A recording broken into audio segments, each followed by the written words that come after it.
നമ്മുടെ ചെല്ലാനം കടൽഭിത്തിയുടെ മറവക്കാട് വേളാങ്കണ്ണി പള്ളി പരിസരത്തുള്ള ടട്രോപ്പോഡ് കടൽഭിത്തിയുടെ പുലിമുട്ട് ഇട്ടിരിക്കുന്ന ഭാഗമാണ്. വളരെ മനോഹരമാണ് കാഴ്ചകളൊക്കെ കാണാനായിട്ട്. ഇത് കടലിലേക്ക് ഇട്ടിരിക്കുന്ന ടീ മോഡൽ ഇട്ടിരിക്കുന്ന ഒരു പുലിമുട്ടാണ്. വർഷകാലത്ത് കടൽക്ഷോഭമുണ്ടായാലും നമുക്ക് കടൽക്ഷോഭത്തെ പ്രതിരോധിക്കാൻ കഴിയുന്ന വിധത്തിലുള്ള പുലിമുട്ട് ടട്രോപ്പോഡ് കൊണ്ട് തന്നെ ഇട്ടിരിക്കുന്നതാണ്. ഇതോടൊപ്പം നമുക്ക് വേളാങ്കണ്ണി പള്ളിയുടെ പുറകുവശമാണ് കാണുന്നത്. വേളാങ്കണ്ണി പള്ളിയുടെ പടിഞ്ഞാറ് വശവുമൊക്കെ അടിപൊളിയായിട്ട് ഇട്ടിട്ടുണ്ട്. പിന്നെ ഇവിടെ നടപ്പാതയില്ല. നമ്മളിപ്പോൾ ഈ നടന്നു പോകുന്നത് കല്ലിൻ്റെ പുറത്തുകൂടി തന്നെയാണ്. മറ്റു സ്ഥലങ്ങളിലിരിക്കുന്ന പോലുള്ള നടപ്പാത ഇവിടെ ഇട്ടിട്ടില്ല. ഒത്തിരി പേര് വൈകുന്നേര സമയങ്ങളിലൊക്കെ നമ്മുടെ വെയിലിൻ്റെ ചൂട് കുറയുന്ന ഒരു 5 മണിക്ക് ശേഷം ഒത്തിരി ആളുകൾ ഈ പ്രദേശങ്ങൾ കാണാനായിട്ടും ഇതിൻ്റെ കടലിലേക്ക് ഭംഗി ആസ്വദിക്കാനായിട്ടൊക്കെ ഒത്തിരി പേര് ഇവിടെ വരുന്നുണ്ട്. ഇതാണ് നമ്മുടെ കടലിൻ്റെ ഇപ്പോഴത്തെ അവസ്ഥ. നമ്മുടെ പുഴയിൽ പുഴവെള്ളം ഇങ്ങനെ കിടക്കുന്നു. അതുപോലെയാണ് ഇപ്പോൾ നമ്മുടെ കടൽ ഇവിടെ കിടക്കുന്നത്.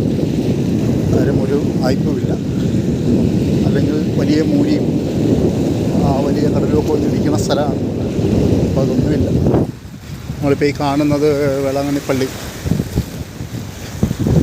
അതിൻ്റെ പടിഞ്ഞാറ് സൈഡാണ് നമ്മൾ കാണുന്നത്. ഒത്തിരി രസമുണ്ട് ഇപ്പോൾ കാണാനായിട്ട്. നല്ല ഭംഗിയാണിപ്പോൾ കാണാനായിട്ട്.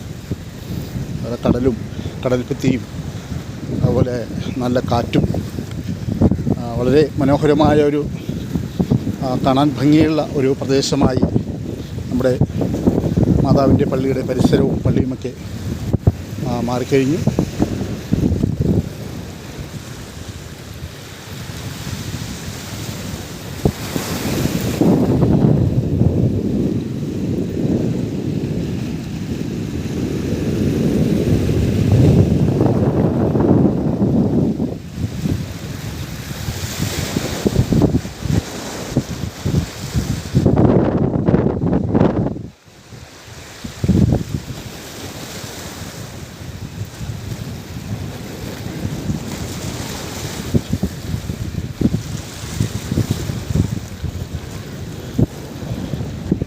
ഞാൻ നേരത്തെ പറഞ്ഞതുപോലെ നമ്മുടെ ചെല്ലാനം ടട്രോപ്പോഡ് കടൽഭിത്തിയുമായിട്ട് ചേർന്ന് ചെല്ലാനം മറവക്കാട് വേളാങ്കണ്ണി പള്ളി, ചെല്ലാനം മറവക്കാട്ടിലുള്ള വേളാങ്കണ്ണി പള്ളിയുടെ പരിസര പ്രദേശമാണ് ഇത്.